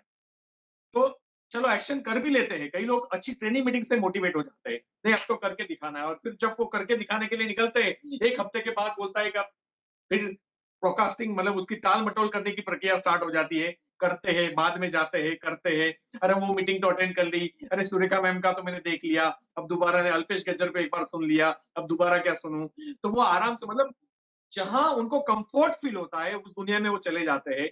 उनको ये नहीं पता कि जिंदगी में प्लानिंग का भी अगर कोई बाप है तो वो एक्शन है। और जो एक्शन करते हैं ना, उनको किसी चीज का डर नहीं होता। वो 100 बार भी गलती करे तब भी जीतते हैं, क्योंकि उसका एक्शन कंटिन्यू। तो मैं ये मानता हूं, दूसरा एक्शन के अंदर आपका कॉन्फिडेंस, जैसे मुझे जब मंगलसूत्र बिक रहा था तो मुझे एंड पिक्चर क्लियर था कि 5 किलो गोल्ड में खरीदने वाला हूं। लोगों का हिल जाता है मैम कॉन्फिडेंस, मतलब बिलीफ, खास खास करके कभी कंपनी के प्रति बिलीफ नहीं होता, कभी प्रोडक्ट के प्रति, कभी अपलाइन के प्रति, कभी डाउनलाइन। मैं बोलता हूँ सिर्फ तो अपने में बिलीव कर ले, अपने में बिलीव कर ले, बाकी की सारी चीजें वीक होगी ना, तभी तो जीत जाएगा। तो कहने का मतलब ये है कि एक्शन और बिलीफ, कंसिस्टेंसी का मतलब ये है कि ऐसा नहीं कि आज आपने कुछ सुन लिया और आपने स्टार्ट कर दिया। आपको एक्शन को आदत में लाना पड़ेगा। जब तक एक्शन आपकी हैबिट नहीं बन जाती, आप फास्टेस्ट सक्सेस कभी अचीव नहीं कर सकते। जब लोग मैडम एक डेमोन्स्ट्रेशन रोज करते थे, मैं 8-10 डेमोन्स्ट्रेशन करता था। वाओ! 8-10 प्रेजेंटेशन करता था। मेरा गला बैठ जाता था, आप सोचिए। मैं बोल नहीं पाता था। घर आके मैं अपनी आवाज बचा के रखता था कि कल फिर बोलना है मुझे। तो मतलब ये समझो कि मुझे कुछ चाहिए तो मैं पेन से लिख के बता दूं। तो कहने का मतलब ये है कि मैंने अपने समय को वही इन्वेस्ट किया जो रेवेन्यू जनरेटिंग था, जो टीम बिल्डिंग था, जो बीवी जनरेटिंग था। तो कहने का मतलब नेटवर्क जनरेटिंग था। मैंने अपने टाइम को हमेशा वही डाला। या तो मैं नॉलेज ले रहा था या तो मैं नॉलेज दे रहा था। मेरे पास दो ही काम था, तीसरा कोई काम नहीं था। सिंपल सी बात। अमेजिंग, अमेजिंग अल्पेश जी। मैं आपको एक ऐसे लीडर के रूप में जानती हूँ, जिसने सचमुच नॉलेज लेने पे भी कभी कोई कमी नहीं रखी। मुझे याद है जब मैं आज़ादी मार्च करती हूँ, मैं जो मंथली मेरी दिल्ली में इवेंट करती हूँ रेज़िडेंशियल 1 रात 2 दिन की, आप कहते हो मैम आप मुझे 2 दिन के नोटिस पे बता देना, जितनी भी सीटों में 100 सीटें अगर बच रही हैं, मैं 100 लोग ले आऊँगा। अगर कहीं से आप 100 सीट और अरेंज कर सकते हो, मैं 100 सीट ले आऊँगा। और क्योंकि आपका एजुकेशन लेने पे इतना भरोसा है, आपका खुद में व्यक्तित्व के विकास में इतना भरोसा है, आप बुक्स पढ़ते हैं, आप ऑडियो सुनते हैं, मैं जानती हूँ आप रोज़ 1 घंटे वॉक करते हैं और रोज़ आप, है ना, कोई ना कोई वीडियो उस समय सुन रहे होते हैं, आप अपने आप को लगातार अपग्रेड कर रहे होते हैं। तो एक तरफ आप नॉलेज ले रहे हैं और दूसरी तरफ जब वो लेकर के आप हार्ड वर्क करते हैं। मैं आपके साथ एक बार गाड़ी में जा रही थी और मैंने आपसे पूछा था कि आप जैसे हम 4-5 घंटे से हम गाड़ी आप चला रहे थे, क्या आप थके नहीं? कह रहे मैं थोड़ी चला रहा हूँ गाड़ी, वो तो मेरा सबकॉन्शियस माइंड चला रहा है, मैं तो सबकॉन्शियसली चला रहा हूँ, मुझे थोड़ी गियर बदलना पड़ रहा है, मुझे थोड़ी कोई ब्रेक लगानी पड़ रही है, वो तो मेरा सबकॉन्शियस माइंड कर रहा है। मुझे ऐसा लगता है नेटवर्क मार्केटिंग एक्शन को भी आप अपने सबकॉन्शियस माइंड में ले गए। जब आप ये जी। एक्शन करते हैं तो शायद कोई थकान होती नहीं है, मेडिटेशन जैसा आपके लिए होता है और आप वो जो एक्शन पे जो व्यक्ति उतर आए, उस व्यक्ति को कोई वैसे भी हरा नहीं सकता। पर फिर भी एक बात और जानना चाहूँगी, मैंने आपका ये सीक्रेट देखा है कि आप बहुत पैसे वाले लोगों की भी जॉइनिंग करा पाते हैं। आप अच्छे-अच्छे इंडस्ट्रियलिस्ट को 100-100 करोड़ का टर्नओवर करने वाले लोगों को भी इस बिज़नेस में ला पाते हैं, तो उन्हें क्या बताते हैं आप कि वो आपके साथ जॉइन होते हैं? मैडम मैं इसलिए फ़ील कर पाता हूँ क्योंकि मैं वो दुनिया में गया हूँ, मैं जिया हूँ, मैं उस बैकग्राउंड से हूँ। मेरा भी बिज़नेस था, मेरे वहाँ भी 25 आदमी तो काम करते ही थे, मेरा भी टर्नओवर था, मैंने भी ऑर्डर्स मारे हैं, मैं भी बॉस था। मैं भले ही आईटीआई किया है लेकिन मेरे वहाँ बीई इलेक्ट्रॉनिक्स और बीई इलेक्ट्रिकल जॉब करते थे, तो क एमबीए वाले जॉब करते थे। तो कहने का मतलब ये है कि मैं उनकी परिस्थिति को अच्छे से अंडरस्टैंड करता हूँ। मुझे पता है कि जितना उनका बाह्य दिखाव है, वो जितने खुश दिखते हैं कि भैया मेरी फैक्ट्री है, तो उसके पीछे का जो बैक साइड है, ब्लैक वाली साइड, ये मैं जानता हूँ। तो मैं उसको टच कर पाता हूँ और ना ही मैं उनका इंसल्ट नहीं करता। मैं सिर्फ अंडरस्टैंड कराता हूँ, भैया ये आफ्टर ऑल तो ये करने के बाद भी तू 5-10 लाख ही कमाएगा ना। तो अगर ये कुछ भी पैसे डाले बिना अगर ये पैसे आ रहे हैं, तो फिर तू क्यों इसको। दूसरा, कई लोगों को शर्म आती है, छोटा बिज़नेस लगता है, तो मैं जैसे आप जानते हो मैं हमेशा कहता हूँ कि दुनिया का कोई धंधा छोटा या बड़ा नहीं होता। अगर छोटा होता तो जूते का बिज़नेस बाटा नहीं बनता और लोहे का बिज़नेस कभी टाटा नहीं बनता। बड़ी सिंपल सी बात है। धंधा सही और गलत होता है। अगर मैं मिलावटी माल बेच रहा हूँ, टैक्स चोरी कर रहा हूँ, तो दैट्स रॉन्ग। वो मुझे नहीं करना चाहिए। तो सही और गलत आप समझो दुनिया के अंदर, छोटा-बड़ा कुछ नहीं होता।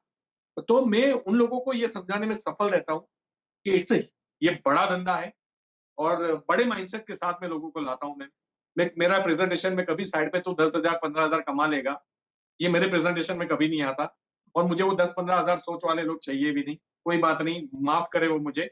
लेकिन मुझे 1000 लोग नहीं चाहिए, मुझे वो 1000 में से 10 लोग चाहिए जिनकी सोच बड़ी है। क्योंकि मैंने बचपन से एक चीज़ सीखी है कि इंसान की एमआरपी, मैक्सिमम रिटेल प्राइस, उसकी पढ़ाई नहीं होती, उसका बैकग्राउंड नहीं होता। वो अमीर है, गरीब है नहीं होता। वो हिंदू है, मुस्लिम है नहीं होता। वो मर्द है, औरत है नहीं होता। वो गाँव से, शहर से नहीं होता। इंसान की एमआरपी सिर्फ़ उसकी सोच होती है और जिसके पास बड़ी सोच नहीं है, मतलब जो आप देख सकते हो वही आपको मिलेगा। आप देख नहीं सकते, आपको मिलेगा नहीं। तो मैं बड़ा पिक्चर दिखाने में शायद सफल रहता हूँ। उनको एक और एहसास दिलाने में सफल रहता हूँ कि यू कैन डू इट, आप कर सकते हो और इसमें कोई बड़ी बात नहीं है। ये छोटा धंधा नहीं है, इट्स अ बिग। और लोगों को पता नहीं है, लोग इसको छोटा समझते हैं और मैडम लोग छोटा समझते हैं ना, तो हम जब तक 500 हज़ार करोड़ इकट्ठे कर लेंगे ना, तब पूरा देश बोलेगा कि ये बड़ा धंधा है। हम बोलेंगे अब करो, हम लोग आइलैंड पे बैठे होंगे अपना खुद का हवाई जहाज लेके। है ना? फिर बोलेंगे करो। ट्रू, तो ट्रू। लोग अभी छोटा समझ रहे हैं, ये हमारे लिए अच्छी बात है। अगर लोगों को ये पता चल गया है कि बड़ा धंधा है, तो पूरी दुनिया टूट पड़ेगी इसके अंदर। फिर आपके लिए जगह नहीं बचेगी, हर घर के अंदर लोग नेटवर्क करते हैं। तो दिस इज द बिल्कुल राइट ठीक। टाइम। अब धीरे धीरे धीरे छुपे छुपे छुपे पूरे देश को खा जाओ। वो जो गेम आती थी ना वाली, तो वैसे करके खत्म कर दो। मतलब नेटवर्क होना चाहिए, लेकिन नेटवर्क हमारी डाउनलाइन में होना चाहिए, दुनिया में नहीं। बिल्कुल, बिल्कुल ठीक है अल्पेश जी, क्योंकि आप बड़ा सोच पाते हैं, इसलिए आप बड़े लोगों को ला पाते हैं। यही बात समझ में आई है और जब बड़ा जो भी बड़ा सोचने लगेगा, वो बड़े लोगों को भी ला सकेगा और ये सच है कि हर छोटे, हर बड़े व्यक्ति को मोदी केयर की, नेटवर्क मार्केटिंग की ज़रूरत है और ये खुशी की बात है कि दुनिया अब ये समझने लगी है। अब जानना चाहेंगे आपके सपने क्या हैं और क्या विज़न है? आगे क्या करना चाहते हैं? फ्यूचर में क्या दिख रहा है आपको? देखिए, शॉर्ट टर्म की अगर बात करें, इन टर्म्स ऑफ फाइनेंस पहले बात कर लूं, तो शॉर्ट टर्म में मुझे एक फार्म हाउस अच्छा बनाना है, बड़ा। आप सबको बुलाएंगे, आपकी ट्रेनिंग भी वहीं रखेंगे मेरे फार्म हाउस में, और स्विमिंग पूल सब कुछ लगाएंगे उसके अंदर। सेम मुझे एक घर बनाना है यहीं बड़ौदा सिटी के अंदर, जिसके अंदर भी, क्योंकि मेरे बेटे को स्विमिंग पूल बहुत पसंद है और मुझे अच्छा लगता है मेरे बेटे की हर खुशी पूरी करते हुए। इट्स मतलब मुझे माय प्लेजर कि मैं अपने बच्चे की हर ख्वाहिश पूरी कर पाऊँ। तो ये 2 मेरे बेसिक सपने हैं। अभी मैं कुछ टाइम पहले देख रहा था, तो करीना कपूर, अजय देवगन, सैफ अली खान, अमिताभ बच्चन, इन सबके पास खुद खुद के हवाई जहाज है, खुद के प्लेन है। तो मैंने सोचा अगर ये सब घुमाते हैं तो मैं क्यों ना घुमाऊं। तो अब ये भी एक ड्रीम है मेरा कि मैं लेके आऊं। और टीम के लिए मेरा ये लक्ष्य है मैम, आने वाले 3 साल के अंदर कम से कम 1,000 लोग हो मेरी टीम के अंदर, जो 1 लाख से 10 लाख रुपया महीना कमाते हो। उससे ज्यादा कमा लेंगे, मुझे कोई प्रॉब्लम नहीं है, लेकिन कम से कम मेरा ये टारगेट है, ये 3 साल के अंदर, कि मेरी टीम के लोग जो है उसमें 1,000 लोगों की मेरी फैक्ट्री हो, जिसके सारे ओनर्स लाख से 10 लाख रुपए महीना ले रहे हो। तो मुझे अच्छी फीलिंग आएगी। और अ, बाकी के, अगर सृष्टि के बारे में बात करें, तो मैं इस देश को, इस दुनिया को और बेहतर बनाना चाहता हूँ। मैं अपने आप को इम्प्रूव कर रहा हूँ। मैं कभी ये नहीं बोलूंगा कि मेरे से लाइफ में गलतियां नहीं होती, लेकिन हाँ, मुझे जब गलती होती है तो मुझे उसका एहसास होता है। मुझे पता है कि मैंने गलती की, और मैं हमेशा ये ध्यान रखता हूँ कि वो गलती मेरे से दोबारा ना हो। और मैं किसी को लाइफ में, मेरा कभी इंटेंस नहीं होता किसी को दुख पहुंचाऊं, लेकिन हाँ, पूरी सृष्टि को सुख पहुंचाने के बारे में मैं जरूर सोचता हूँ। क्योंकि किसी को हिल स्टेशन पे जाके खुशी मिलती है, किसी को यॉट में जाके खुशी मिलती है, किसी को बीच पे जाके बैठ के खुशी मिलती है। मुझे जब किसी और के होठों पे मुस्कान आती है मेरी वजह से, तो मुझे खुशी मिलती है। तो मेरे लिए वही बात है कि मैं ये चीजें कैसे कर पाऊं। मैं बेस को, क्योंकि आज जो बच्चे पढ़ रहे हैं, जो टीचर्स उसको पढ़ा रहे हैं, जो हमारा सिस्टम है, जो हमारा पॉलिटिशियंस है, मैं उन सबको अच्छी ट्रेनिंग देना चाहता हूँ इन फ्यूचर। मुझे उसमें पैसे नहीं चाहिए, लेकिन मैं इनको इतना संस्कार से भर दूं कि ये देश सुपर पावर हो ना जाए, वो कंपलसरी हो जाए। क्योंकि जब कोर वैल्यू घुस जाती है हर इंसान के अंदर, तो उसका स्ट्रक्चर अपने आप ढांचा बन जाता है। तो रूट्स, मतलब मैं, देश, जितने भी देश है आज डिफेंस के अंदर हाईएस्ट एक्सपेंसेस हो रहे हैं। आपको पता है कि डिफेंस में ही हाईएस्ट एक्सपेंस होता है, किसी भी देश का अगर हाईएस्ट बजट है वो डिफेंस में होता है। मैं चाहता हूं कि कहीं बॉर्डर ही ना रहे, कोई भी आए जाए, किसी को डर ना लगे। जैसे मुझे दिल्ली आने में नहीं लगता, आपको बड़ौदा आने में नहीं लगता, तो फिर पाकिस्तान वाले को यहाँ आने में और हमें पाकिस्तान जाने में डर नहीं लगना चाहिए। और वो कब होगा? जब हमारे मन सही हो जाएंगे, जब हम अंदर से सही हो जाएंगे। तो गॉड, भगवान मुझे उतनी शक्ति दे कि शायद मेरे पास वो एक्सप्लेन करने का तरीका है और लोगों के दिल तक मैं पहुंच पाऊं। Thank you ma'am. Fantastic, fantastic Alpesh ji. And I am sure कि आपने जो सोनल जी को प्रॉमिस किया है कि 5 किलो सोना दोगे, उसमें से 1-2 किलो तो मैंने सोनल जी को कभी कोई ड्रेस रिपीट करते नहीं देखा, मैंने सोनल जी को कोई ज्वेलरी रिपीट करते नहीं देखा और आई एम श्योर कि वो आए दिन कुछ ना कुछ लगातार आप खरीदते रहते हो। पर फिर भी कोरोना में, एक अलग कोरोना से में रोज इवेंट करना। रिपोर्ट, आज कल्याण खुल गया, कल्याण खुल गया, मतलब कल्याण ज्वेलर्स से हम लाते हैं ना, बोले चलो जाते हैं, तो कल तुम आके भी आए। वाह! तो, तो तुम बट मेरे एक से थोड़ा स्पेशल कुछ इवेंट एक्सपेक्ट करिएगा। करेंगे। हाँ एक प्लीज सॉरी। स्पेशल इवेंट करिएगा जिसमें 5 जी किलो सोना एक साथ उनको प्रेजेंट कीजिएगा। मैं उस इवेंट को, मैं उस दिन में आपके साथ, आप दोनों के साथ होना चाहूंगी। जी, डेफिनेटली आपके बिना वो पॉसिबल नहीं है इवेंट। परफेक्ट, परफेक्ट जी। देखिए, जैसे माँ कहते हैं, मैं माँ हूँ और बेटा बेटा है। मैं माँ बन जी गई, पर माँ को बेटा माँ बनाता है। वो ममता का जो झरना है, वो बेटा लाता है जिंदगी में, बेटी लाती है जिंदगी में। तो वैसे ही किसी भी अपलाइन के लिए ना, अपलाइन किसी को भी गुरु जो है वो उसका शिष्य बनाता है। और आप जैसे बड़े सपने देखने वाला इंसान मेरे साथ है। मतलब जो जो पर्पस है, जो मकसद है ना, किसी को पता नहीं है कि कौन अर्जुन है, कौन सारथी है। आप मुझसे सीखो, मैं आपसे सीखूं, और ये इतना ही प्यार मोहब्बत वाला रिश्ता, मान सम्मान वाला, म्यूचुअल रिस्पेक्ट वाला रिश्ता बढ़ता चला जाए। यही आज का पूरा जो ये सेशन है हमारा ये कह रहा है। बट कोई लास्ट मैसेज जो आप अपने फैंस को कहना चाहेंगे, उन्हें क्या करना चाहिए आपके जैसी खूबसूरत जिंदगी बनाने के लिए, प्लीज बताइए। देखो मैडम, पहला एक होता है कि डिसीजन लेना, और डिसीजन कभी वेवरिंग नहीं होना चाहिए। मतलब जब मैंने हर एंगल से देख लिया कि मोदी केयर बेस्ट है, तो मैंने माइंडसेट कर लिया कि मोदी केयर बेस्ट है। फिर भगवान भी आके एक बार मुझे समझाए तो मैं उनकी सुनूंगा नहीं, क्योंकि मैंने चेक कर लिया। तब मैंने भगवान की भी सुन ली थी डिसीजन लेने से पहले, उसके बाद तो उनकी भी नहीं सुनूंगा। तो पहले तो क्लियर डिसीजन, उसके बाद एक्शन, और वो भी बिलीफ के साथ, और ये कंटिन्यूस लगातार करना पड़ेगा। प्रॉब्लम ये है मैडम, मेरा होगा कि नहीं मुझे डर है, और मैं आपको प्रेजेंट कर रहा हूं, क्या और आ जाएगा बताइए ना। मधुमक्खी जो होती है ना, मधुमक्खी, हनी बी, उसके अंदर वो उसी को काटती है जिसके अंदर फियर होता है, ये शायद आपको मालूम होगा। उसकी कोई दवाई नहीं है। जो लोग उसको पकड़ने जाते हैं वो नंगे बदन जाते हैं मैम, वो ऐसे ही पकड़ लेते हैं, लेकिन उनको एक भी मक्खी नहीं काटती। पता है उसका रीजन? साइंटिफिक आपको बता रहा हूँ। उसका रीजन ये है कि मधुमक्खी जो है, उसके पास एक एक सेंस है हम्म। कि वो जो सामने वाला डर रहा होता है, उसके उसके ऑरा उसको पहुंच जाते हैं, तो वो उसी को काटती। अब ये सेंस सिर्फ मधुमक्खी के अंदर नहीं है, ये इस सृष्टि के सारे जीवों के अंदर है। अगर मैं आपके घर आया, मेरी बड़ी सोच नहीं है, मेरा बिलीफ नहीं है, मैं एनर्जेटिक नहीं हूं, और मैं आपको बोलूंगा कि आप मेरे से जुड़ो, तो मेरा कहीं ना कहीं आप कन्विंस नहीं होंगे, बिकॉज मेरा ऑरा जो है वो आप तक पहुंच रहा है। तो सेम चीज इंसान के अंदर है। तो प्लीज आप बिलीफ रखिए। बिलीफ नहीं है तो आप अपने अपलाइन से काउंसलिंग करवाइए, आप ट्रेनिंग मीटिंग्स अटेंड कीजिए, आपको बिलीफ आ जाएगा। इसमें आग नहीं लगती ना, तो आग लगवानी पड़ती है, जाके लगवानी पड़ती है, तो हम जाते थे लगवाने के लिए। तो बाकी मेरा लोगों से यही मैसेज है, बस एक सही निर्णय लिया है आपने अपनी लाइफ के, जो भी आपको ये वीडियो दे रहा है उसके साथ जुड़ जाइए, और ईमानदारी से काम कीजिए। जैसे आप नौकरी धंधा में रोज काम करते हो, एक महिला खाना रोज बनाती है। अगर हम मैम लोग सरवाइव होने के लिए 8-10 घंटे काम कर सकते हैं, तो जिंदगी के सपने पूरे करने के लिए 2-4 घंटे ईमानदारी से नहीं दे सकते? मुझे बड़ा अजीब सा लगता है। वो नहीं देते क्योंकि उनको बिलीफ नहीं है कि मुझे ये चीज मिलेगी मेरी लाइफ के अंदर। तो बिलीव कीजिए, हम आपके साथ हैं, आप डेफिनेटली जीतोगे। Thank you so much. Fantastic, fantastic Alpesh ji, आपका बहुत-बहुत शुक्रिया। आपका जो आप हैं वो बनने के लिए, और जो आप बन चुके हैं वो बताने के लिए, और लाखों लोगों को इंस्पायर करने के लिए, और हमारी ज़िंदगी में आने के लिए, हर एक चीज़ के लिए आपका शुक्रिया अल्पेश जी। फिर मिलते हैं और लगातार मिलते रहेंगे। All the very best, all the very best Alpesh ji. दोस्तों, देखा आपने कैसे एक व्यक्ति जो शून्य से शिखर तक चला गया, अगर उसने अपनी सोच बदल ली, और अगर उसने नेटवर्क मार्केटिंग मोदी केयर का हाथ पकड़ लिया।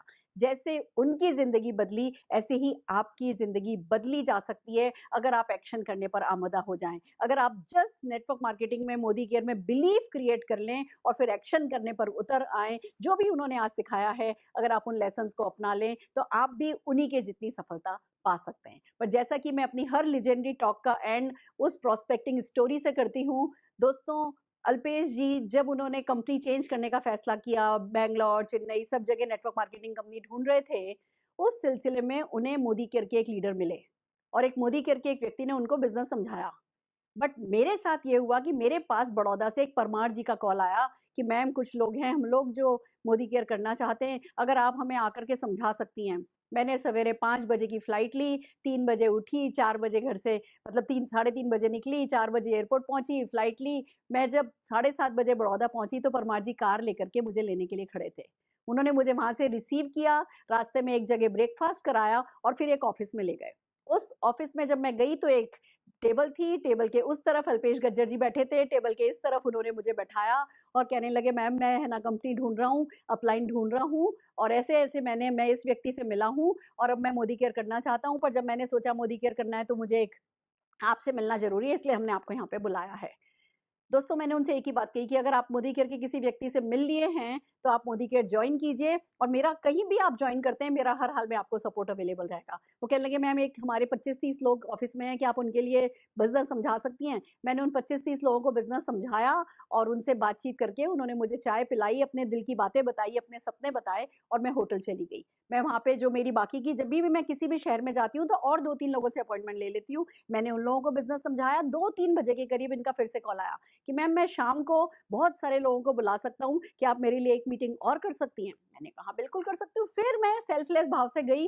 तब मैंने ये नहीं सोचा कि मुझे बड़ौदा बुलाया गया, मुझे जिनके लिए बुलाया गया वो तो ऑलरेडी पहले ही किसी और से मिल चुके हैं, कुछ भी नहीं। मुझे सिर्फ इतना समझ में आया कि एक व्यक्ति है, एक अच्छा व्यक्ति है, नेटवर्क मार्केटिंग की ताकत को समझ गया है, मोदी केयर की ताकत को समझ गया है, और मोदी केयर परिवार हमारा परिवार है। मैं फिर से गई, उन्होंने कुछ एक मीटिंग्स कराई, कराते गए, और मैंने निश्चल भाव से जैसे 10,000 लोगों के सामने खड़े होकर के प्रेजेंटेशन कर रही हूँ, मैं प्रेजेंटेशन करती रही। जब अगले दिन मुझे उन्होंने अपने ऑफिस में बुलाया तो अपनी कुर्सी से उठ करके खड़े हुए जब मैं एंटर हुई और कहने लगे मेरी कुर्सी पर आप बैठिए। बस एक दिन में ये इतना ही अंतर आया था कि पहले दिन मैं उनके सामने वाली कुर्सी पर बैठी थी, अगले दिन उन्होंने मुझे अपनी कुर्सी ऑफर करी, और उन चंद घंटों में जो हुआ वो आपके सामने है। Rest is history. जब हम कोई शॉर्टकट नहीं लेते, जब हम एथिकल रहते हैं, तब ही हमें अल्पेश गज्जर जी जैसे अच्छे लोग मिलते हैं, और ऐसे अच्छे लोग हमेशा हमारे साथ बने रहते हैं। अगर आप भी ऐसी ही सक्सेस स्टोरीज जानना चाहते हैं, बिजनेस की ऐसी बारीकियों को समझना चाहते हैं,